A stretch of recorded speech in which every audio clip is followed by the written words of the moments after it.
If you want to know how to build an affiliate that will absolutely fail, you're going to want to watch the rest of this episode. And if you want to know how to succeed, do the exact opposite of everything we are about to talk about. Isn't it a Charlie Munger thing where he says you inverse it and you figure out what wouldn't work to figure out what to do, right? I want to give a shout out to Cody for scoping out this spot by saying that it was very quiet here. There's no distractions. There's no distractions, whether it be traffic or in the direct flight path of the Portland airport. We're this is how much we love you guys, by the way. We're recording at the airport. We're recording on the flight line, in the mean streets of Portland. Somebody's got cones next to us. These guys. Yeah, we're gonna miss our boarding here in just a second.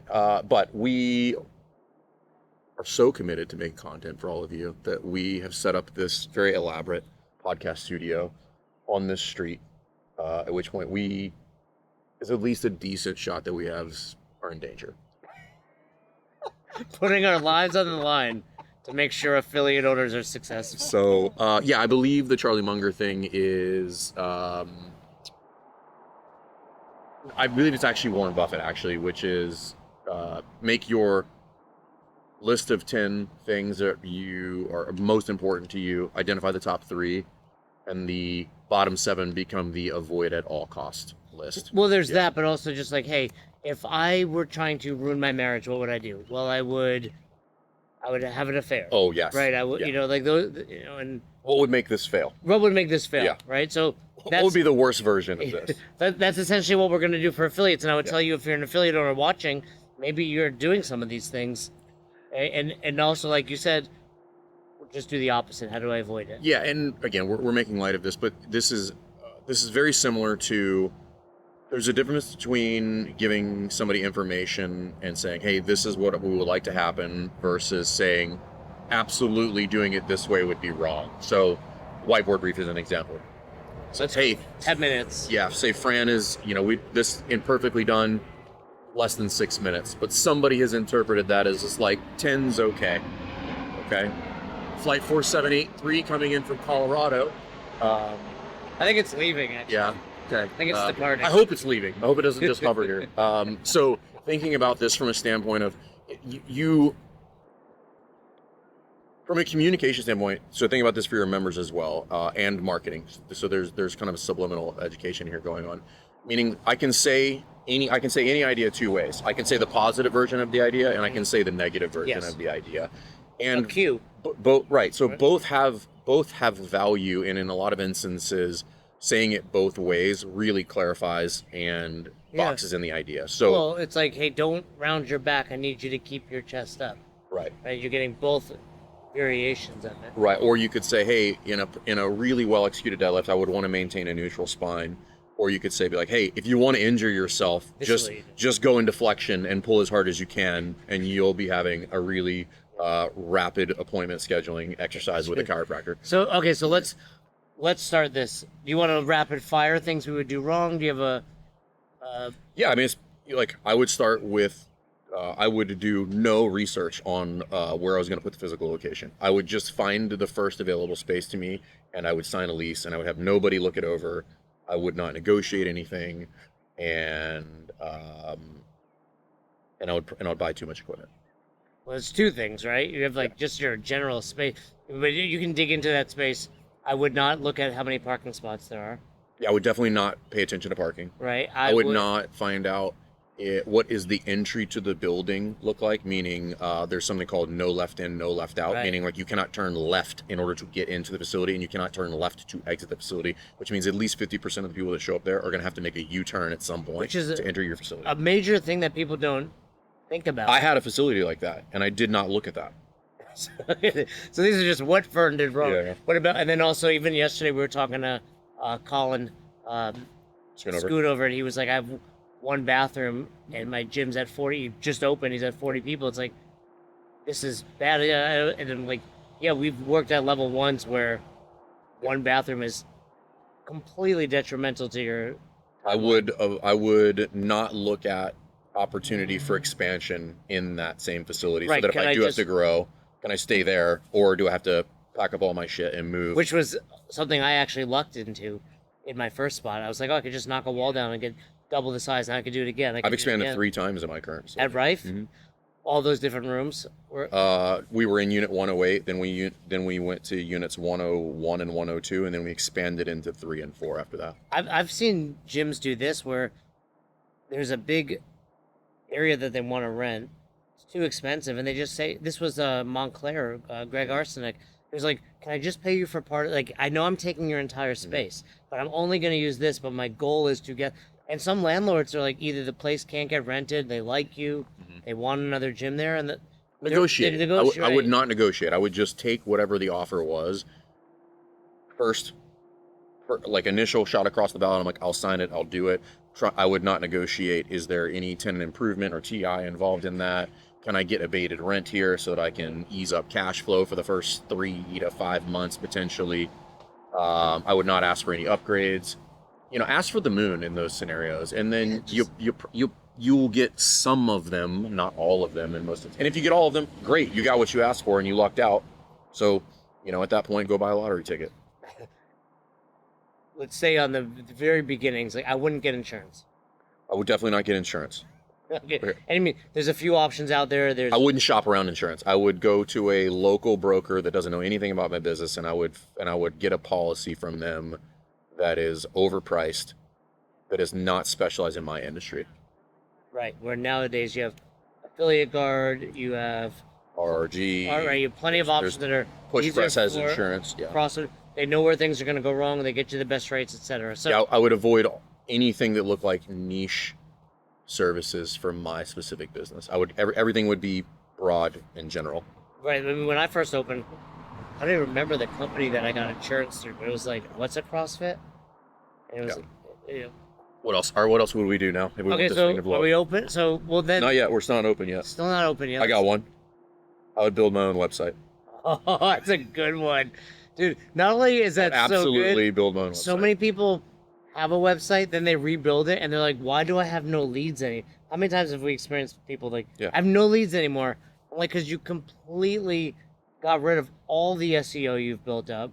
Build your own website. I would 100% build my own website. I would assume that the money is a sunk cost. Yeah. In that, which it is not. I could do it myself. It's your dating profile.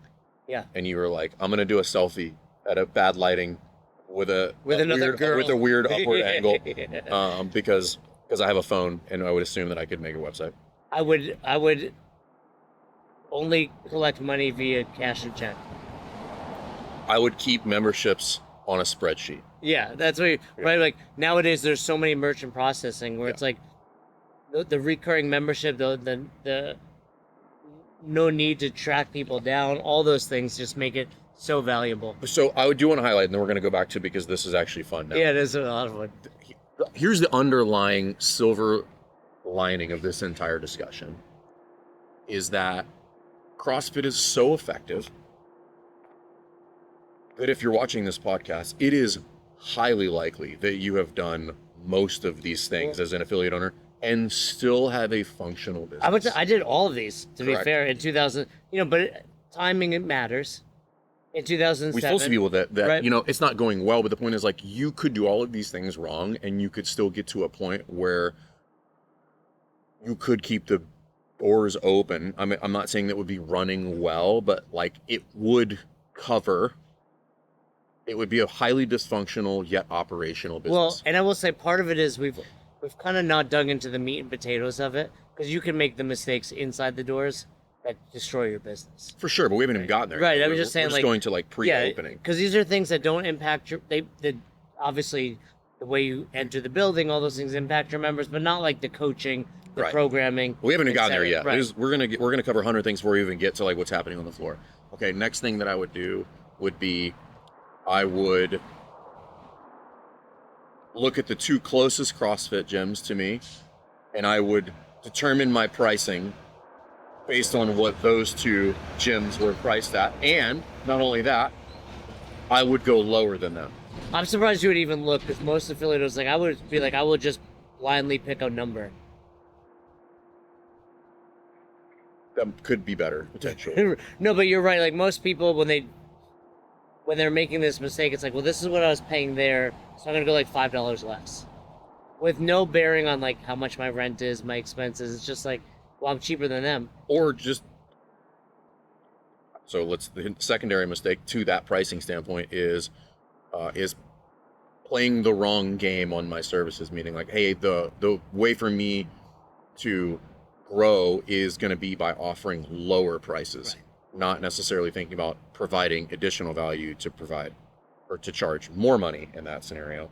Well, then on pricing, you'd go, I would have like 7 different options. I'd have 7 different options, none of which would have any sort of security or safety for me as the business owner. Meaning agreements of any sort, and I would offer discounts for every possible occupation, hobby, right, or family situation that you could possibly come up with. Yeah. Oh, you have a boyfriend, they get a discount. Right? Yeah, you have, a mom, they get a discount. Yeah. You were born, good job. You get a discount. So you eat food, you get a discount.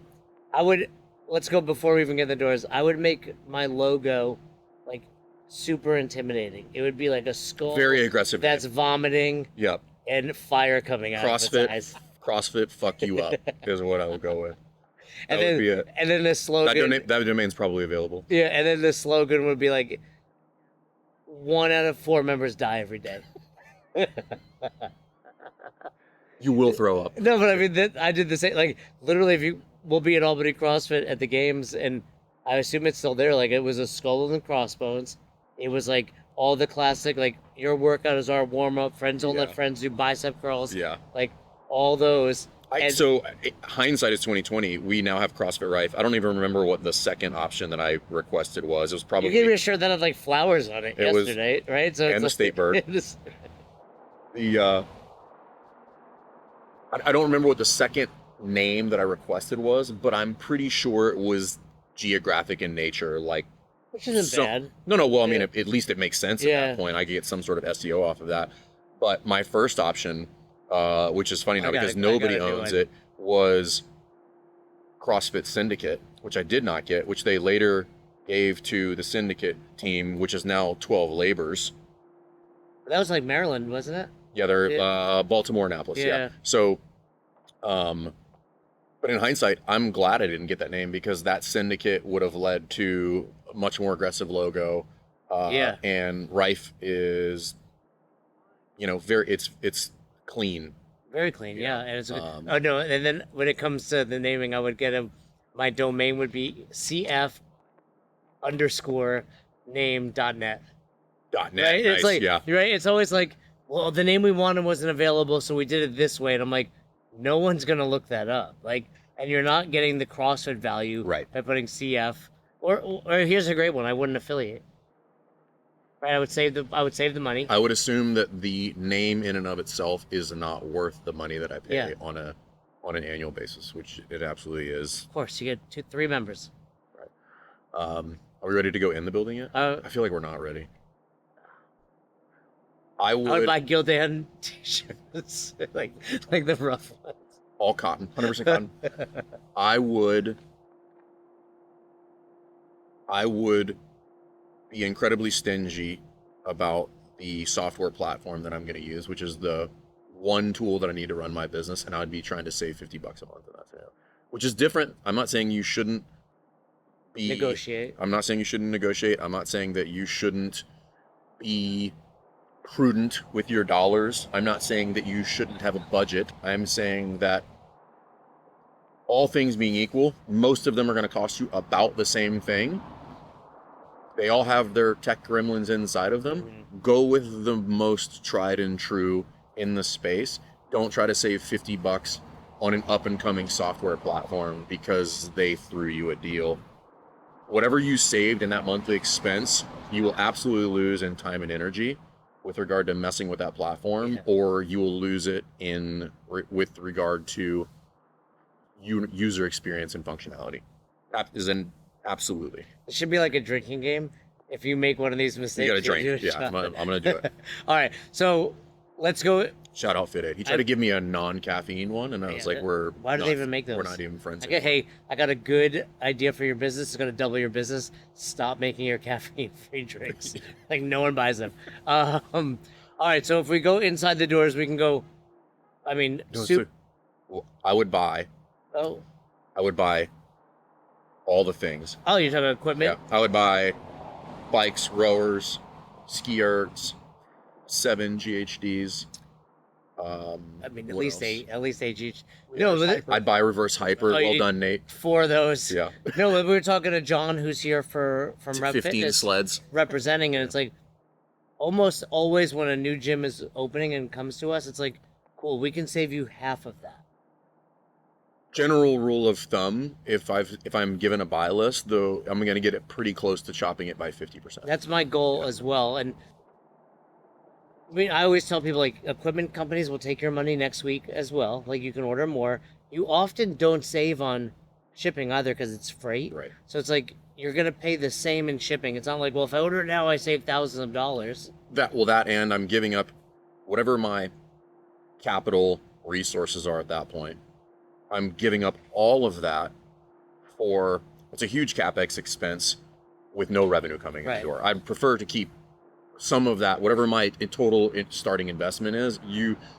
So I would not have a budget or projection pro forma. Oh, not have a budget. That's a good one. Right. I would, with regard to what I think cash flow and expenses are going to be for a 6-month period. I would just hope that I could cover costs as fast as possible. Well, on that note, I would say like I wouldn't open a business bank account. I wouldn't, I would absolutely commingle make funds. it a corporation, right? It would just be coming out of my personal account. I would not consult an attorney on setting up my legal entities and figure out what that structure should look like. Yeah, even from the perspective of like just tax wise and all that, there's so many perks to be doing that.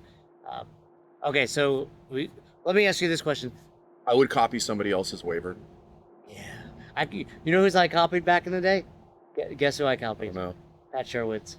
It had the Cadillac. I actually emailed him, and I was like, "Can I have that waiver Cadillac you mentioned?" Clause in it. Yeah, because that there used to be a blurb in there that said if you got hit by a Cadillac. Yeah, then that's literally what was in my. What if it wasn't a Cadillac? I remember I had taken my second level. I signed that waiver for the record. I had taken my at CrossFit Virginia Beach at Pat Sherwood's gym. And he talked about it, and I got back home for my second level 1. It was in Barrel. They used to do them at the police stations. I don't know. Yeah, my. I couldn't hear you because of the aircraft, isn't it? My ex-girlfriend who wound up coaching, and I took it for the second time. She took it, and Pat mentioned it. I got it, and then I used it for like years. And finally, like maybe 2010, 11, I get an attorney. He's like, "What the fuck is this?" He's like, "You can't use this." He was like, "This is." You didn't even change the location. It's still Virginia Beach. But he was just like, "You can't use this." I was like, "Can you make me?" I had to get like a real waiver made. He was like, "First of all, it's a different state, and that changes everything." Different requirements. Yeah. Okay. So I was gonna ask you. Okay, you are gonna open. Let's give insight. My typical rule of thumb is like, let's plan on 8-person classes. Where do you go with equipment? Because I'll tell you, I go 8 people. I go 5 and 5, male, Is this female. this is for the purposes of coming up with your buy list? Yeah. Smaller rather than larger is a general right? Because I'm like, well, 10 or less. Yeah. For I sure. usually go 8 and then 5 and 5. I'm like, you're not gonna have all men. You're not gonna have all women in a class. You may have a 10-person class, and hopefully you do it. Hopefully you will right out of the gate. So, generally speaking, I would not have a target sales number prior to opening. I would also not do that. Oh, you mean like I want to open with 35 people? Yeah, I want to be selling prior to opening, and I want 35 people. You've done that. So many of our clients where it's like, your goal is this, and they smash it. Well, that's typically what happens when you give people goals. So I would have no goals. You'd be surprised. I would have no goals. I forgot where we were going with that. The buy list. Yeah, but it was something else. Is it 10 people? Oh, okay. So yes, hopefully you would have a class that has 10 people, but most of my classes will not be 10 right out of the gate. So that scenario that I'm banking on, I have another one too, is going to be one out of my probably too many classes that I put on the schedule. So I would open with a full schedule of 8 I've got a classes. 5 a.m., a 6 a.m., a 9 a.m., with no clients noon, whatsoever. 4, 5, 6. What do you think's... Well, we didn't answer... When you buy, let's call it based on 10, what split do you do for male, female scales? You just keep everything 50-50. Yeah. Just keep it simple. And then because like you don't know. And then I think on that equipment list, I would have one, like, the obvious example is like wall balls. I'd get 5 20s, 5 14s, and then like 2 8s. Right. You know, and it's like, cool, you're either a male, you're a male that's scaling to the female weight, you're a female. Or you start with a full spread of, you know, a 20, a 16, a 14, a 12, and a 10, and you do that twice. And now I have a full range, which is like, hey. But even then, it's most likely more than you, right? Like, and wall balls is an easy one because I'm like, cool, an 8, if they still can't hit the target, they still use an 8. They just go higher. Scaling, right, higher, lower, etc. So there's lots of options there. Push Press is the easiest full suite software that you can get to run your business. One of the best things about Push Press, I would say, is the customer service. Hands down, they are the best. We know them all by name. They hear a lot from us. And they know us, but they're there to help you. And they're also gym owners, so they understand. They are out of this world and helping their clients and just have a true passion for helping gym owners. They're so good with customer service. If you're not using it and your business is ready for it, or you're having stress with the system you're using, it's a no-brainer to give them a call. Before we found Push Press, managing different things was very complicated and confusing, and so we just needed something that was more user-friendly. If I had to describe Push Press, it would be comprehensive, because they really understand what a gym owner needs, and they give us all the tools that we need to be successful. In fact, I don't think I've ever talked to somebody from Push Press that didn't own a gym. So they understood, and I immediately connected with the people there, and the products that they gave me were just, this is everything I needed. Like, where have you guys been my whole life? The best way that I can describe Push Press is absolutely phenomenal. If I had a gym owner friend that didn't have Push Press, I would tell them that it's life-changing when it comes to having more time to work on the business, and the support is coming from other gym owners that are trying to do the same thing that I'm trying to do.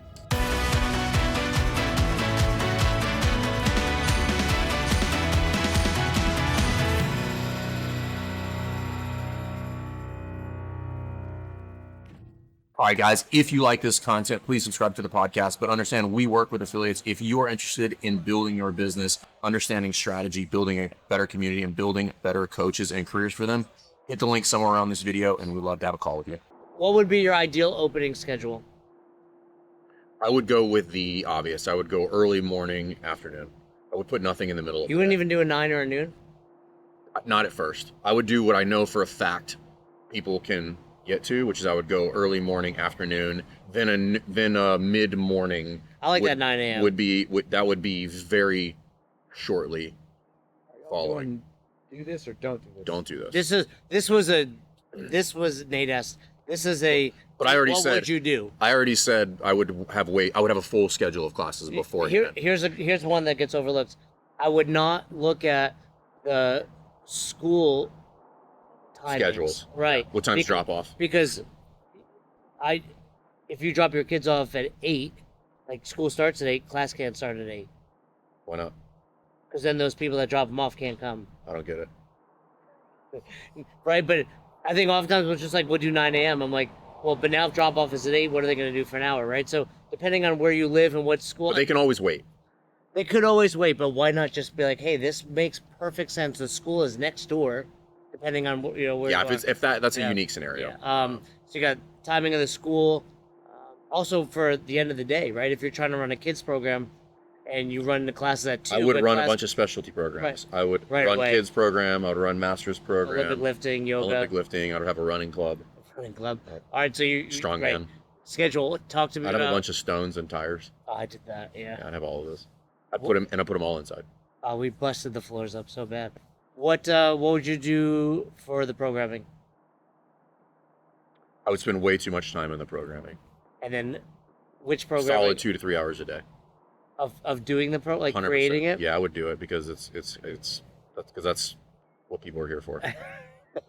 Oh, you mean the workouts would take that long? No. Oh. I would spend that much. Gotcha. I would spend that much time writing the programming on a daily basis. I would say I would like blindly follow insert X programming with no regard to my equipment, my spacing, my members. Also a great idea. Yeah, that's a. Yeah. I would. What I would not do is I would not take into account what are the unique circumstances for my affiliate with regard to number of people I'm probably gonna have in a class, the equipment that I have, the capacity, what the likely capacity or demographic. My that I'm gonna be. location, and like we can't do a 5K in December.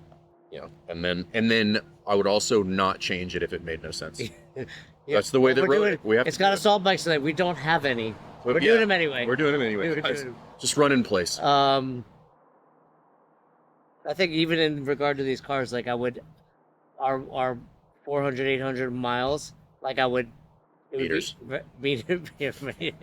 No, we run far. I would do every, yeah. I We would, would be I running would a do lot. everything in miles. Yeah. It'd be like 0.72 miles. there's no safety route involved. It's just like go out and back. I would Alright, not so- scale. I would No scaling No allowed. scaling. I would definitely not scale. I would focus heavily on loading, rep schemes, and RX. I would let anyone that got their level 1 coach right away the next day. I would let people that haven't gotten their level 1 coach right away. Well, then I would also only take my level 1 and never look for guidance or improvement. One and done, baby. One and done. I don't need it. Well, in 5 years, I'll do it again. 100%. All right, so we got our coaching staff. I would cap classes at 4. I would just cap all classes all the time. I would also sell to anybody that was willing to give me money Right. and give them whatever variation of a membership they wanted. So I would let them do open gym at any hours of the day, and In the middle of class. I would barter with all of my team for services, whether it be coaching or admin. No, I would make them pay a membership. Coaches pay. Yeah, that's fair. Dang. I wouldn't sell any. I wouldn't have a retail shop. No, I would have a retail shop. However, I would definitely not consider what things I was buying. Yeah. I would just buy all of the things, and I wouldn't consider like what my inventory should be. Right. It would just be all the things. I would buy all XLs. Right. That was a lesson I learned. For sure, I'm gonna need a good balance of 2X, XL, Yeah, small, extra for smalls, sure. yeah. Yep. You always. I had a rack full of extra smalls and extra larges. Yeah, and I definitely wouldn't look at margins for the items that I was selling. I would just sell it whatever I could. This is something I did. I had the nanos. I sold the nanos. Like terrible. Like you're just sitting on sneakers. Which is not how you use sneakers, by the way. It was the nanos. Did you have the nano ones? Were you around?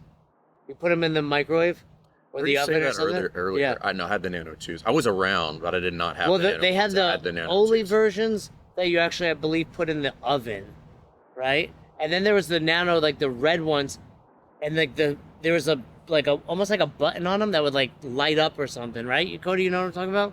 Did they go in the microwave? Was it? What are these BK Knights? U-form, that's right. Yeah, U-form. You remember those? They were uncomfortable. They did. I'll give Reebok credit. From the 1 to 2 was a great iteration. It's been downhill since. And then it was like, hey, we realized our mistakes on the 1, we fixed them on the 2, You know but what now we're we'll gonna do just from keep now? messing them up. We're gonna make everything from. It was like they worse. did this. This is like a perfect example. Hey, everyone loves this. What can we do Let's differently? change it. Yeah. Let's change it. What else would you do? I wouldn't do. Or would? Yeah. I would I would. I would allow all the members to bring their dogs. I would absolutely let animals in the Yeah, building. animals and kids, toddlers, and whatever you want. and I would make sure that I would for sure let all of those people bring in their dogs and the dog's water bowl. Dude, water balls are the first of all, someone kicks it. all No, the time, dog. No. and the dog just dribbles. No. They will leash the animal next to a bowl of water. At which point, nobody can figure out why the bowl got knocked over. Yeah. Because the dog was trying to get off of. Yeah, the they leash. paw it. I wouldn't clean the gym. That's like, and then like let's expand. Like that's silly. Of course you would clean the gym. All right, I would get a mop and bucket for a 5,000 square foot gym instead of buying a nice scrubber. Save your money. You're right. You can lease, by the way. That lasts forever. Those things last a long time. I've rebuilt mine like 4 times. Yeah, they just. I would. What else would I do? I feel like we're nailing. We're like. I would definitely cater. I would cater to competitors. That's a good one. I wouldn't. I mean, these are things I wouldn't do. I wouldn't run a Bring a Friend week. I definitely wouldn't do that. Because why would you're gonna let someone come in for free? I wouldn't give referrals because I definitely wouldn't give referrals. I would. What am I gonna do? I'm gonna give away money for someone trying to bring in another member. I would never do that. And I definitely wouldn't run the math on that. That makes no sense. Yep. Silly. Don't do it. I would not hire a mentor. I know everything. Hire a mentor. I know everything. I wouldn't hire a mentor. I would. Yeah. I wouldn't hire a mentor that would tell me that referrals are dumb. Yeah. Tell me you don't know things without telling me you don't know things. I wouldn't do any social media. And if I did do social media, go ahead. What would you do? I wouldn't think about what I was putting on social media. But I would only put our fittest people. Or just panning videos of the 5 p.m. doing wall balls with no context. Really bad form. Terrible form. And then I would fight everybody on the internet. I would for sure spend immense amount of time arguing in threads. This is so good. Of imaginary people that I don't know. All right, what other? Okay, we're nailing all the mistakes you would make. I would hook up with clients. Is what I would do. Yeah, I would definitely intermingle relationships with business. I would be married and have affairs. Yeah, that's within the gym, and then I would encourage that amongst all the members. Yeah. You know what's? I'll give like on topic of. You know what's the funny part is like we were being incredibly hyperbolic. All of this is true. These are all real things. No, I was just about to say like you and I. It's funny because it's not funny. How many times quantify this? Has a client or potentially a non-client? We get a lot of people. You're never gonna believe. You're this. never like.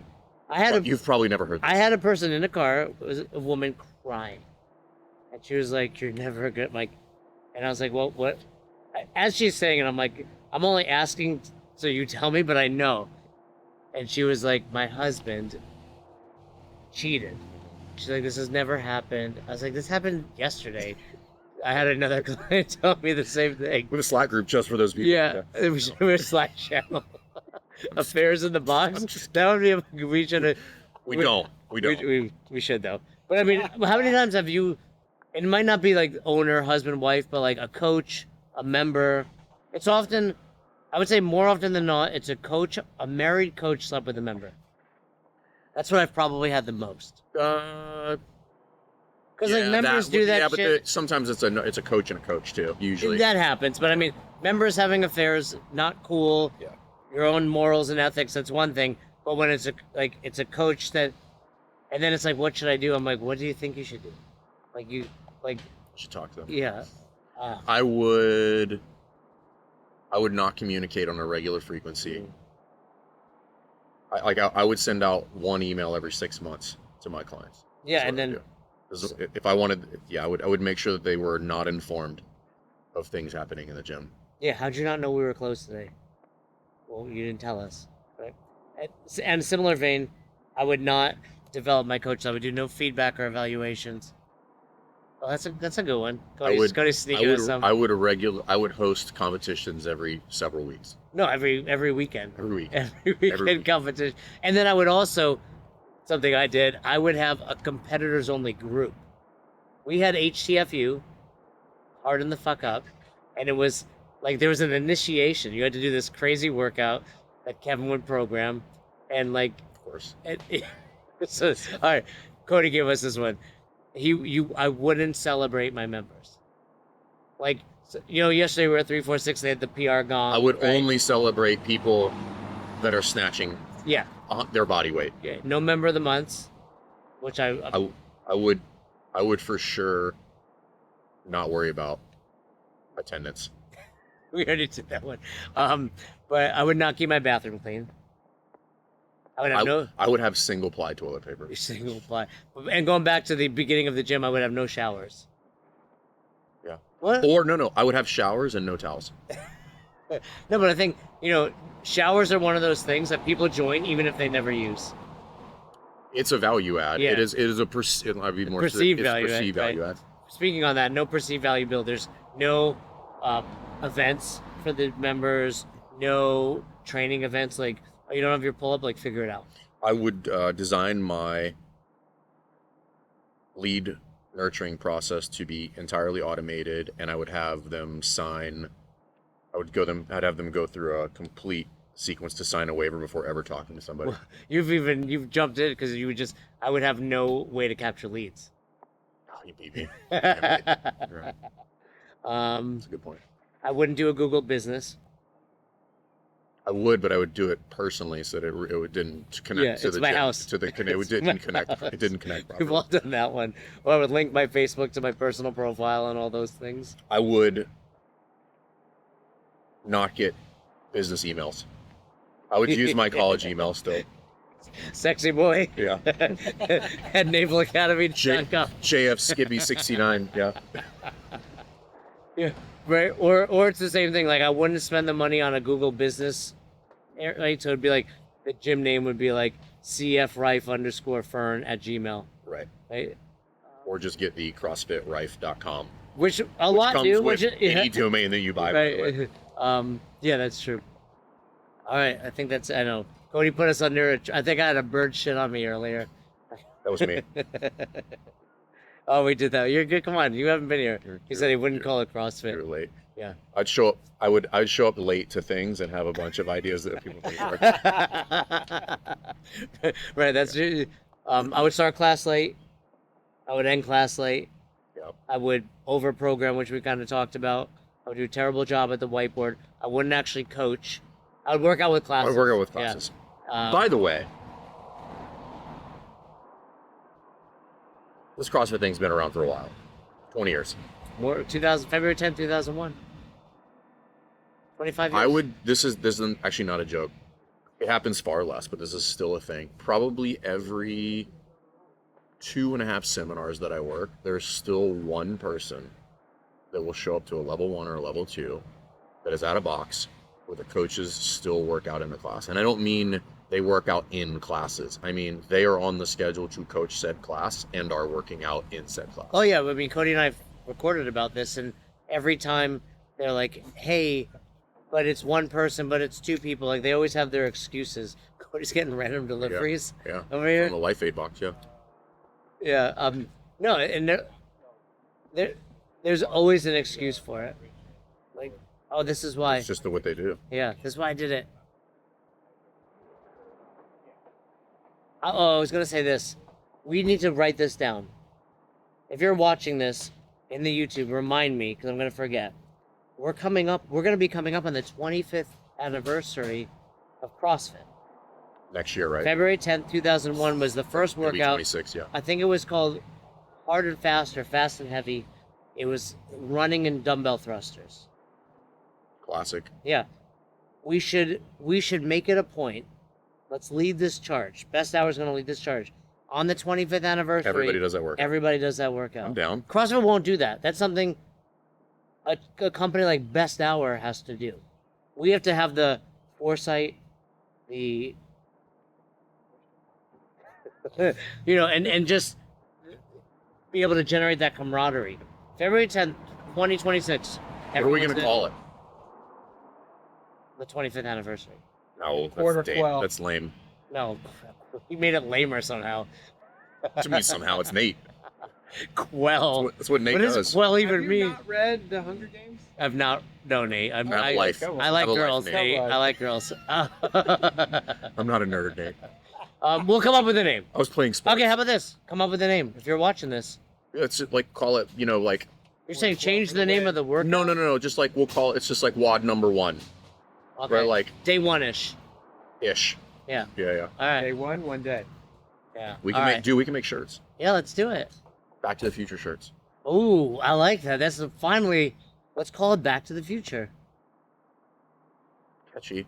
Yeah. I think Was there's- it not I think there's 2025 some- in I Back think- to the Future? I think there's something there. Where we're going, 2015 they went to in Back to the Future I too. remember. Okay, let's start to wrap this up. Cody's wrapping us up.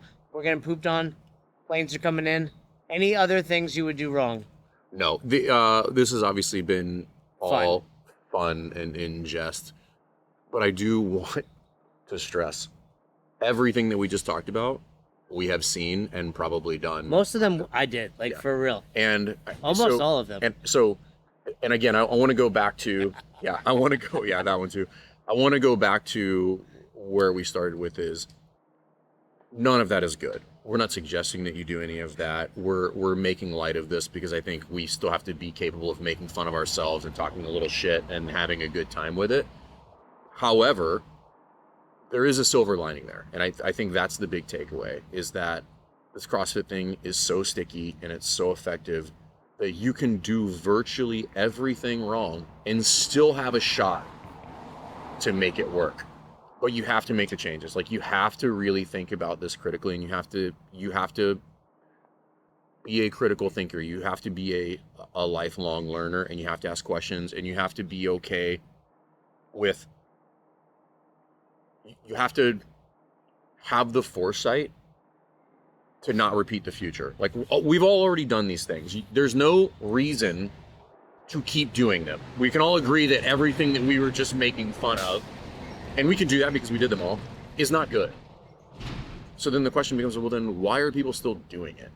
And it's because some people just don't know any better, but some people are kind of stuck in the old ways. And I'm a firm believer that you can keep all of the good things that we liked about the old school CrossFit, but move into the future with regard to just doing a better version of that. Well, so CrossFit works. That's the cool thing. But there's really no reason to be doing any of this stuff anymore. Like, there's too much information out there. There's too many good examples out there, and you can fix all of this stuff. Now, today. Like, why are you waiting?